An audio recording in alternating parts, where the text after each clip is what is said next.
예, 박근혜 전 대통령 영장 심사를 받는 최초의 전직 대통령이 됐습니다.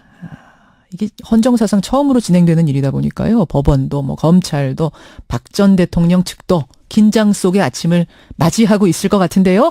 먼저 삼성동 박근혜 전 대통령 집 앞으로 가보겠습니다. CBS 김기용 기자 연결하죠. 김기용 기자.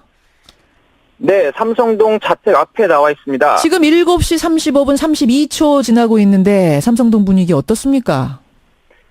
네, 이곳 박 전 대통령 삼성동 자택 앞은 몸에 태극기를 두른 지지자들로 속속 들어차고 있습니다. 예, 예. 현재 지지자들 250여 명이 모자와 마스크로 얼굴을 꽁꽁 싸맨 채 경찰과 대치하고 있는데요. 이들 중 100여 명은 아예 두툼한 패딩 그리고 비닐 담요를 챙겨와서 전날부터 밤을 지새웠습니다. 그래요? 그리고 지금 지지자들 몇몇은 이 집 앞 도로 위에 눕거나 이 무릎을 꿇고 앉아 있는데요. 박 전 대통령이 오늘 영장 심사를 받으러 가면 안 된다는 게 이들 주장입니다. 아, 길을 막고 아예 누워 있어요? 무릎 꿇거나? 예, 그렇습니다. 이거 혹시 충돌 우려는 없겠습니까? 예, 사실 우선 오늘 영장 심사의 특성부터 말씀을 드려야 할 것 같은데요. 예. 오늘 박 전 대통령이 법원에서 심사를 받으면 전직 대통령 신분으로는 처음으로 받는 영장 실질 심사가 됩니다. 그렇죠. 지난 95년도에 전두환 노태우 전 대통령이 구속된 사례는 있죠. 하지만 당시에는 영장 심사 제도라는 게 없어서 서류 심사만 받고 구속이 됐습니다. 예. 그런 만큼 이 친박단체 회원들은 오늘 하루 박 전 대통령의 자택과 법원을 오가며 집회 시위를 벌일 예정이라 좀 충돌이 예상됩니다. 예상돼요, 충돌이. 예, 그렇습니다. 실랑이가 실제로 벌어지기도 했습니까? 예, 그렇습니다. 또 조금 전에 이 경찰과 대치하던 이 친박단체 회원들 수십 명이 예. 경찰에 격리 조치되기도 했고요. 그래요. 또 오늘 새벽엔 이 지지자 한 10여 명이 건너편 건물 옥상으로 올라가려는 기자와 경찰에게 달려들어 이 몸싸움이 일기도 했습니다. 예, 예. 그래요. 경찰은 오늘도 이 만약의 사태에 대비해 이 삼성동 일대의 경찰 병력 15개 정도에 1,200명을 배치해둔 상태입니다. 매일 아침 7시 30분 이 시간쯤 되면은 머리 해주는 자매들이 드나들었잖아요. 아직까지 안 왔습니까? 예, 아직까지는 모습을 드러내지 않고 있습니다. 이 평소 아침 7시, 말씀하신 대로 7시 한 반 정도 되면 박 전 대통령의 머리와 화장을 하러 오던 그 정성주, 정매주 자매죠. 예. 아직까지 모습을 드러내지 않고 있고요. 이영선, 윤 전 청와대 행정관을 비롯해 이 박 전 대통령 측 변호인단이죠. 유영화, 정장현 변호사도 아직까지 방문을 하지 않고 있습니다. 다만 일각에서는 오늘 윤상현 의원 등 친박 의원들이 방문할 수 있다는 얘기가 나오고는 있습니다. 그래요. 몇 시쯤에 집을 나섭니까, 박근혜 전 대통령?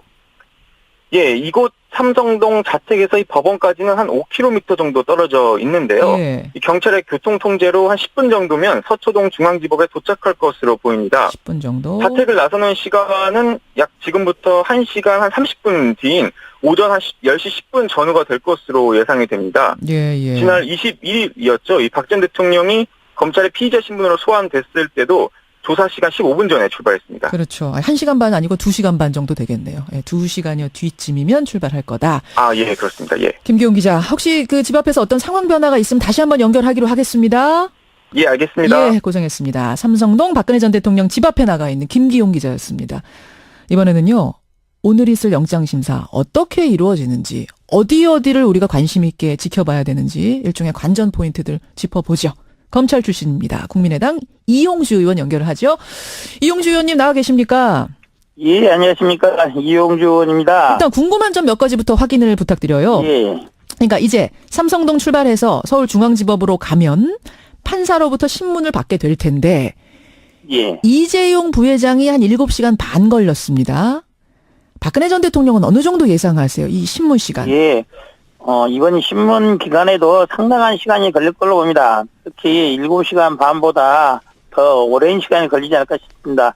먼저 받고 있는 혐의 자체가 예. 이재용 부회장의 사건보다는 더 많은 혐의들을 받고 있어서 그렇고, 직접적으로, 박 전 대통령이 변명하는 시간에 추가해서 그것이 부족한 경우가 상당히 많을 것이기 때문에 변호인이 또 그 부분에 대한 보충 설명을 반드시 할 것 같습니다. 그래서 네. 정말 많은 시간이 예상된다 이렇게 봅니다. 그렇게 신문이 끝나고 나면 이제 판사가 구속을 할지 말지 최종 고민하는 시간이 있잖아요. 그동안 피의자는 어딘가에서 대기를 해야 되는데 박근혜 전 대통령 같은 경우는 그 장소가 유치 장소가 지금 공란으로 돼 있다면서요? 예, 보통 이제 법원에서 신문을 마치고 유치할 장소를 정하게 됩니다. 아마도 통상적으로 법원 자체에서 대기할 경우는 거의 없기 때문에 예. 검찰청의 구치감 내지는 인근의 서초경찰서 유치장 그리고 또 하나는 이제 서울 구치소에로 보내는 이 세 가지 경우가 현재로서는 모두 다 가능한 상태입니다. 지금 가장 유력한 거는 검찰청사에서 대기할 가능성이 가장 높은 걸로 알려져 있는 거죠? 예, 그렇습니다. 검찰청에 있는 구치감에 예. 있을 가능성이 상당히 높다 이렇게 예상이 됩니다. 근데 이재용 부회장이나 뭐 조윤선 전 장관 같은 사람들은 대기하면서 수의를 입고 있었어요.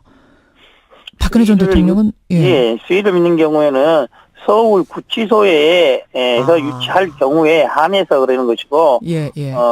검찰청에 있는 구치감이나 서초경찰서에 있는 유치장에 있는 경우에는 일반 사복 있는 그 상태로 있게 되는 상태입니다. 그러니까 검찰청사를 택했기 때문에 아마도 사복 입고 기다릴 것이다.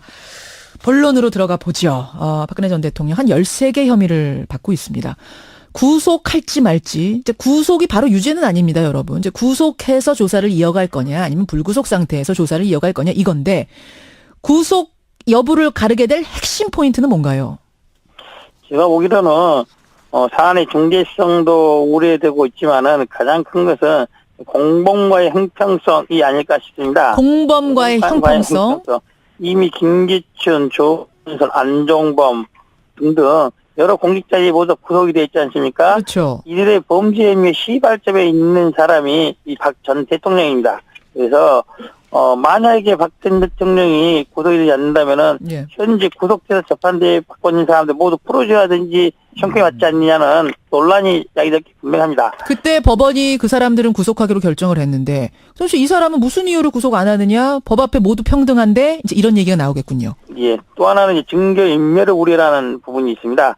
현재 만약에 박 전 대통령이 이런 범죄 사실을 모두 인정하고 있는 상태라고 한다면 증거인멸 우려가 없다고 볼 수 있겠으나 이미 모든 걸 부인하고 있지 않습니까? 부인하죠. 그리고 본인에게 박 전 대통령의 불리한 증언을 했던 안종범, 정호석 이런 사람들이 모두 다 박 전 대통령과의 특별한 관계가 있는 사람들 아니겠습니까? 그렇죠. 그런 사람들의 진술을 회유할 염려들이 상당히 지금도 있는 게 또한 사실입니다. 그래서 그런 부분도 증거인멸의 우려가 구속 여부의 핵심이 될 수 있습니다. 근데 어떤 분들은 그러세요. 증거인멸, 지금 시간이 지나도 얼마나 지났는데 이미 인멸할 거면 다 인멸했을 텐데 이제 와서 증거인멸할까 봐 구속시킨다는 게 이게 좀 맞지 않지 않느냐. 그렇습니다. 물적 증거에 대해서는 박 전 대통령의 주장이 맞는 부분이 있습니다. 물적 증거에 한해서는? 그렇죠. 인적 증거 이미 박 전 대통령의 불리한 증언을 했던 안종범이라든지 정호성이나 이런 사람들의 진술이 변경될 가능성이 있어요. 특히 안종범 증인의 경우에는 어떠한 내용으로 박 전 대통령한테 지시를 받아서 했다라고 분명히 말을 하고 있지 않습니까? 그렇죠. 즉 그런 부분이 바뀌게 된다면은 모든 범죄 사실에 안종범을 통해서 이루어진 행위가 박 전 대통령의 지시를 받아서 한 행위가 아니라 안종범의 독자적인 행위로 귀착이 되는 거거든요. 정리하자면 그러니까 뭐 물적 증거는 인멸하려면 벌써 인멸했다 정리했을 거다란 말이 맞더라도 인적 증거도 역시 증거다. 진술들이 막 바뀔 수 있고 지금 구치소에 있지 않은 다른 사람들하고 말을 막 맞추기 시작하면 이것도 큰일이기 때문에 구속을 하는 거다 할 수 있다 이 말씀이시군요. 그렇습니다. 증거인멸은 그것도 증거인멸이다. 그러면 지금 만약 박근혜 전 대통령이 혐의를 그냥 인정을 하면은 구속 안 될 수도 있는 건데 참 이러지도 못하고 저러지도 못하는 상황이네요. 그렇습니다. 혐의를 인정한다고 한다면은 그래도 이제 구속 여부는 다른 공무원과 형평성이라든지 또 재판 중간 또 증언이 바뀔 수 진술이 바뀔 수도 있지 않겠습니까? 그래서 결국에는 이 영장 심사가 본안에 대한 재판은 아니지만 사실상 본안에 대해서 상당한 심정을 가질 경우에 한해서 영장을 발부한다는 점을 본다면은 이번 사건에 있어서 영장이 발부는 거의 본안 재판과 같은 성격을 띌 수밖에 없다. 그렇게 봅니다. 그렇게 보세요. 결국 영장 어떻게 청구될 거라고 보세요? 발부될 거라고 보세요? 거의 100% 발부된다고 봐야 됩니다. 100%로 보십니까? 이 질문이 어떨지는 모르겠습니다. 이제 오늘 구속은 100%라고 하셨어요. 구속되고 혐의 하나하나 이제 따지는 과정이 있을 거고 조금 이른 예측인지 모르겠습니다만 박근혜 전 대통령의 형량 유죄로 입증될 경우 형량을 어느 정도로 보세요. 법정형으로만 본다면은 가장 적은 형량이 징역 10년 이상입니다. 그래서 최소한 법적으로 허용 가능한 최소한이 징역 10년이다.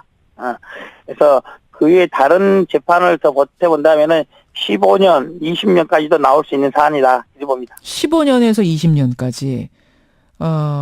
그래요. 15년에서 20년까지를 이용주 의원은 내다보고 있는 상황. 구속, 영장 발부될 것은 거의 100%로 본다. 이 말씀. 증거인멸이든 혹은 공범과의 형평성 측면이든. 따라서 박근혜 전 대통령 지금 집 나서기 전에 이 상황에 머리가 아주 복잡할 수밖에 없겠습니다. 아마도 지금 조금 전에 보니까 아직까지 머리를 해주던 정성주, 매주 자매가 아직 안 왔다 그랬지 않습니까? 예. 와서 머리를 해야지만 오늘도 출석이 제대로 되지 않겠습니까? 머리가 복잡한 게 이런 사건에 대해서도 머리가 복잡할 수도 있지만은 왜 머리를 해야지 나갈 텐데라는 그런 생각으로 머리가 복잡할 수도 있습니다. 지금 청취자 예 말씀하세요 이용주 의원님. 예, 그런 것들이 아마도 만약에 올해 법원에서 영장이 발부돼서 구속이 된다면은 내일 아침부터는 머리를 해줄 사람이 없지 않겠습니까? 그러네요. 그래서 지금 들어가면서 올림머리를 푸는 순간 그리고 아침에 일어났을 때 다시 올림머리를 할 수 없다고 되는 순간은 본인이 파악하게 될 때 그런 현실을 직시하게 될 때 박 전 대통령이 작년 11월부터 있었던 지금까지 것들을 새롭게 인식하는 즉 현실을 인식하게 될 시점이 되지 않나 싶습니다. 요 얘기 참 지엽적인 얘기 같으면서도 좀 뼈 있는 얘기네요. 그러니까 파면을 당한 뒤에 집으로 자택으로 와서도 올림머리는 매일 했는데 이제 구치소에 가면 올림머리 전혀 못 합니까? 그렇습니다. 전혀 못 해요. 혼자서 하면 되는 거 아니에요? 이제 혼자서 학교 했으면은 집에서도 본인이 했지 않았겠습니까? 그리고 실핀 같은 거 혹시 실핀 같은 걸 못 꼽습니까? 실핀 같은 것은 이제 유해 이불이라든지 그런 거 있기 때문에 저는 소지가 불가능해요. 그래요. 결국 올림머리를 푸는 순간 현실을 직시하게 되지 않을까 이런 이야기까지 정리하죠. 이용주 의원님 고맙습니다. 예, 감사합니다. 국민의당 이용주 의원이었습니다.